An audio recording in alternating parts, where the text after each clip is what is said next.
Good afternoon, everyone. Unfortunately, I can't be here today, so we're going to do another video lesson. So, to do a recap of what we had yesterday, okay, that was the binomial distribution. So here's one of the questions from the homework, number 5. Okay, in a multiple choice test that contains 10 questions, with each question having 5 possible answers, what is the probability that, okay, so we'll do a bit of part A and talk a bit about part B because they're similar questions here. Colin will pass the test if he merely guesses at each question, and we'll start with that one. So a couple things to talk about, right? Passing the test. Okay, so clearly with there being 10 questions, it means he has to get at least 5. Okay, so I am looking at the probability that he gets greater than or equal to 5. Okay. So that means I'd have to do separate cases for the probability that it equals 5. Okay, plus the probability of 6.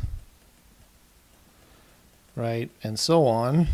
Okay, all the way up to 10. So that's the first part. Okay, you'd have to do each of these pieces separately. Okay, so then how does one of these break down? Okay, well, again, there's 10 questions. So if I was doing this first block, okay, there's 10 questions, and I choose 5. Okay, our next part is a probability of success. Okay, so what's the probability I get this right? Okay, well, it says each question had 5 answers, so it'd be like A to E. So that means the probability you'll get one correct would be 1 out of 5 if it was a pure guess. And I apologize for the sloppy writing here. Okay, and in this case, if I'm getting 5, that would be 5 of them right, so it's power 5. Okay, and this would be 4 out of 5, also to the power of 5. Okay, then the pattern would kind of continue. So my next one for 6, right, it'd be 10, choose 6. Okay, 1/5 to the power of 6, because I'm going to get 6 of them right, and 4/5 to the power of 4, because I'll get 4 wrong. Okay, and again, just continue the pattern on until you get to the case for 10. Okay, so I'll leave the actual calculation work kind of an exercise. You can run that through the calculator yourself, and you'll see it's not terribly likely that that would happen, that you could guess your way to a pass, okay, but it's not completely unlikely either. Okay, the only difference for B, right, Diane will pass the test if she has studied and feels that her probability of answering each question correctly is 75%. So we're not truly guessing, we're pretty confident in our answers. Okay, that would just change this in the sense that your probabilities would change, right? It'll be just 75% and 25%, 75 and 25, but the same calculation, just with different numbers. Okay, so again, the key thing there, right, you know, this is your number of trials, right? It's 10 trials, there's 10 questions. This is number of successes, this is probability of success, and this one is the probability of failure. Okay, so with that being said, here is your homework quiz for today. Okay, a card is drawn from a standard deck and replaced, and we're going to do that 10 times. Right, so pick the card out, look at it, put it back, and do that 10 times. Okay, what is the probability that a face card is drawn exactly 4 of those times? Okay. So that is what I would like you to work out. So this would be a good time to pause the video for 3 to 5 minutes to let the class have a go at it, and then pass it in, and then we'll move on to the next part.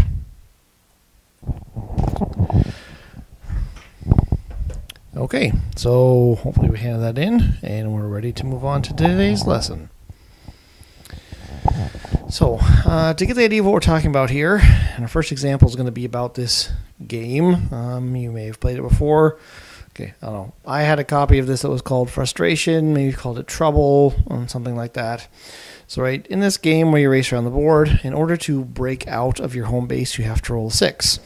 So part of the reason this is called, at least for me, the reason it was called Frustration is because if I start rolling, okay, nope, can't get out, can't get out, can't get out, right?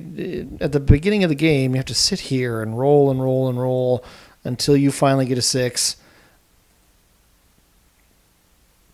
Oh, there we go. So it took me like 6 or 7 tries, and I finally got a 6, and I can get started.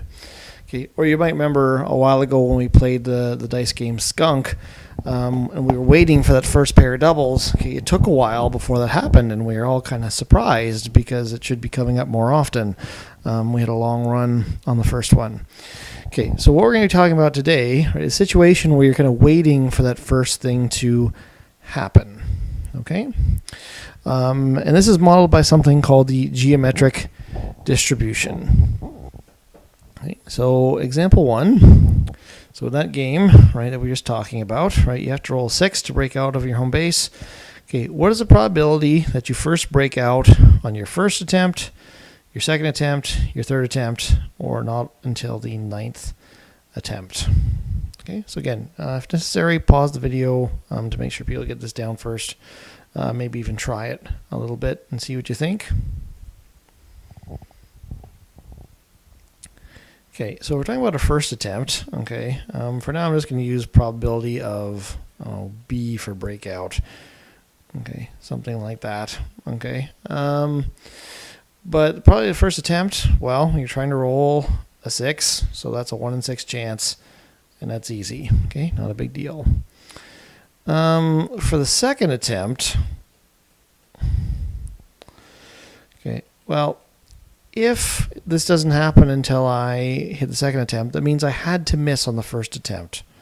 Okay, so it would be a definite miss, 5/6 chance, okay, times having a definite hit, so 1 out of 6. Okay, so that gives me 5 out of 36. Okay, and percentage-wise, that is about 14% chance. Okay. Okay. So similarly for the third attempt, if I was waiting to see if this would happen on the third try, okay, the probability of this happening, well, I'd have to miss for sure on the first one, and then miss again on the second one, and then finally get it on the third try. So 1 out of 6 for the last one. Okay, so if I multiply those together, I get 25 out of 216. Okay, and again, if you're interested percentage-wise, that's about 12% chance of it being on the third attempt. Okay, so what if I'm stuck here and I don't get out until the 9th try?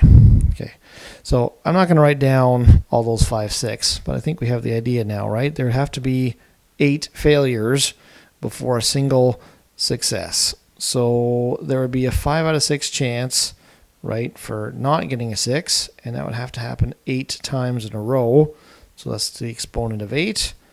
Okay, and finally there'd be my 1 success at the end, which is a 1/6 chance. Okay, and when I run that, so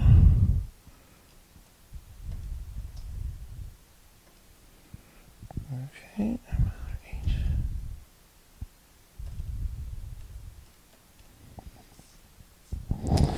I get 0.03876 and change. Okay, so it's about 4%. Okay, so if you play this game a whole bunch of times, 4% of the time you have to wait until your 9th pop of the dice before you could get out and start playing. Okay, so again, you can see there's a nice, like the binomial stuff from yesterday, there's kind of a simple structure here. A whole bunch of failures and then a single success. Okay, so here's the definition. So given a process consisting of Bernoulli trials, okay, which hopefully you remember from yesterday, those are independent trials with success and failure. Okay, the number of trials prior to the first success, so before we have that success, is called the waiting period. Okay. So if x is the random variable equal to the number of trials required before success, then the distribution looks like this. Okay, so the probability, okay, that x is equal to k. So again, this is the number of trials before success. Okay, well, that's simply going to be 1 minus p, so the probability of failure, so that's k failures, right? That's trials before success. And at the end of it, we have a single success. So the formula for probability looks like this. Okay, and again, we just talked about those, but there we are. P is probability of success, 1 minus p is probability of failure, and k is a whole number. So again, that previous example that we just did with the 9th attempt, right? 1 minus p, that was 5/6. Okay, there were 8 failures, so k was 8, and then finally a single success at the end.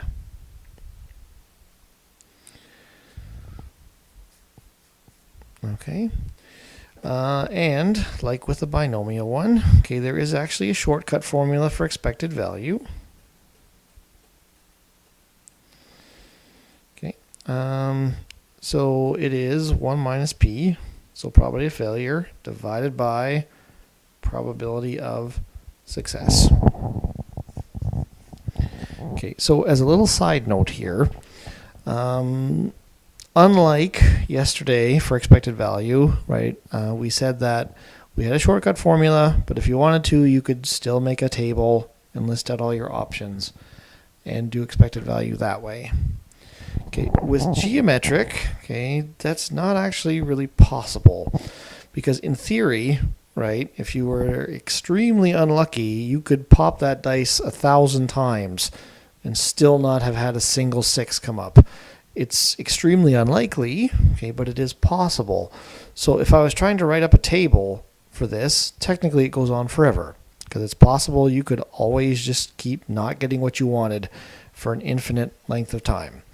Okay, so for this one, for expected value, you really do need to have this formula. Okay, so it's 1 minus p over p. So let's see an example of how that works. Okay, a baseball player has a batting average of 275. This is our same player from yesterday. How many at-bats would he expect to take before he gets a hit? Okay, so again, keyword here is expect. So I'm just going to use the expected value formula that we just generated. So it's the probability of failure, okay, which is 0.725, okay, divided by probability of success, which is 0.275.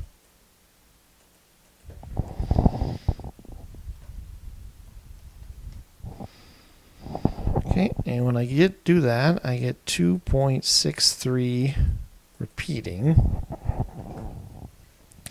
Okay, so what does this mean? Okay, that means I would expect that he takes 2 or 3 at-bats before he gets a hit. Okay, so he takes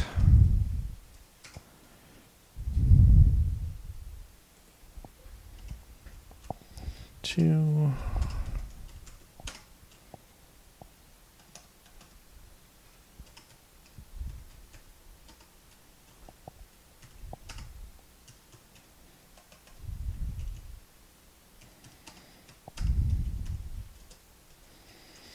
Okay, or another way of saying that would be he gets his first hit on the 3rd or 4th attempt.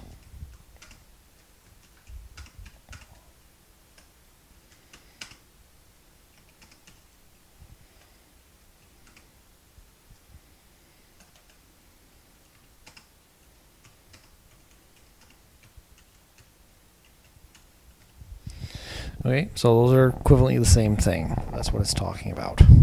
Okay. And for our last example, okay, in a game, a player tosses a coin until the head appears for the first time. The player then wins $2 times n, where n is the number of tosses. Okay, so what is the probability the player wins $12, wins at least 8, and if the cost of play is 5, what is the expected win-loss per game?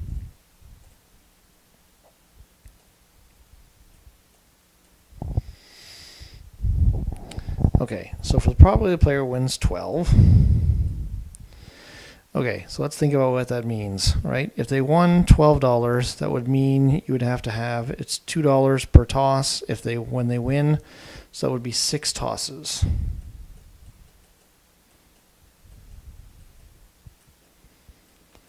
Okay, and the game ends when they flip the first head. So that must means they had 5 tails, so 5 failures. Okay, followed by a single head, which would be the success in this case when that finally happens. Okay, so the probability that we have 5 failures, so 5 tails, before that success of getting ahead and ending the game. Okay, well, probability of flipping a tail is a half to the power of 5, and then heads is also a half. Okay, so this is going to be 1 out of 64.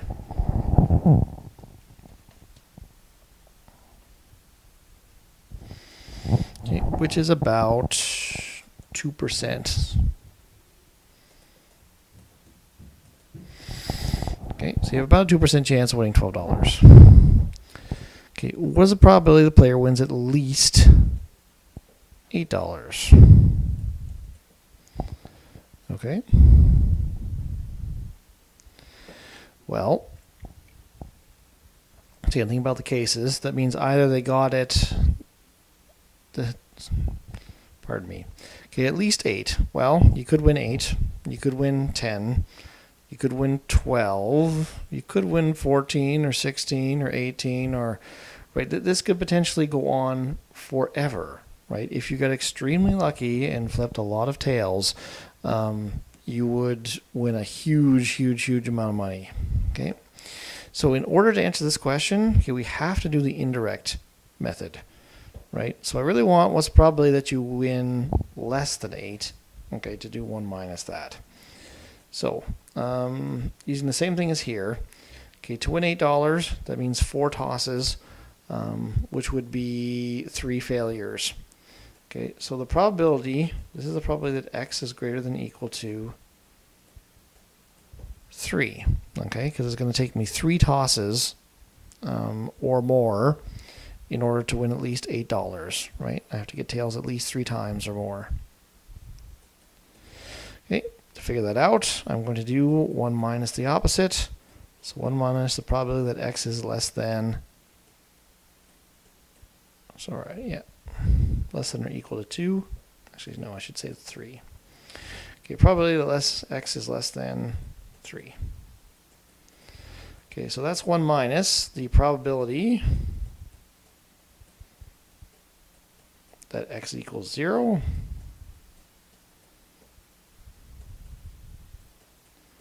Okay, x equals 1.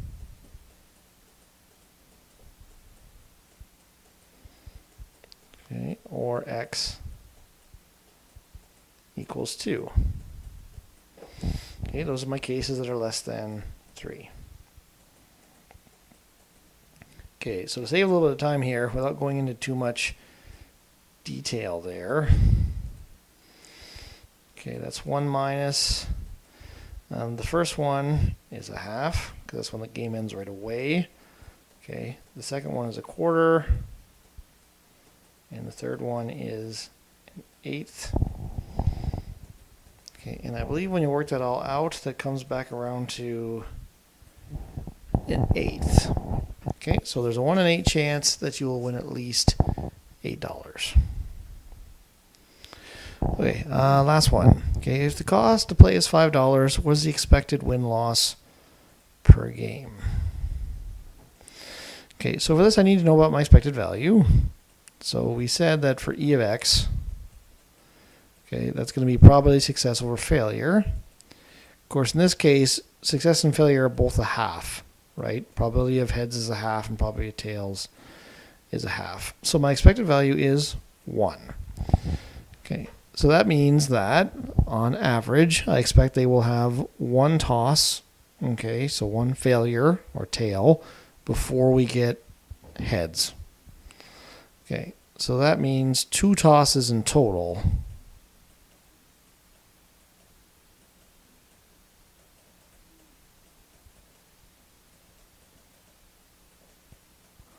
Right, we'd have a tail followed by a head. So on average, that's what happens. You get 2 tosses in total.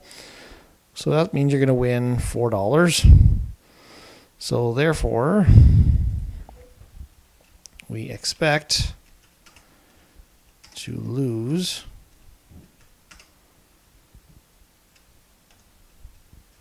$1 per game. Okay. So on the average, you would lose $1 per game. Okay, which is kind of interesting when you consider that in theory you could win a huge amount of money here, right? Like if you got really lucky and went on a streak with like 15 tails in a row, that's $30. Okay, so then you'd make quite a bit. But on the average, you lose $1 per game if it costs $5 to play. Okay, so that is geometric. Okay, here is the practice work that goes along with that. And again, you do have an assignment that's due on Tuesday next week. So if you haven't been cracking at that, you might want to get working on that as well. Okay, thanks for watching, and I hope to see you tomorrow.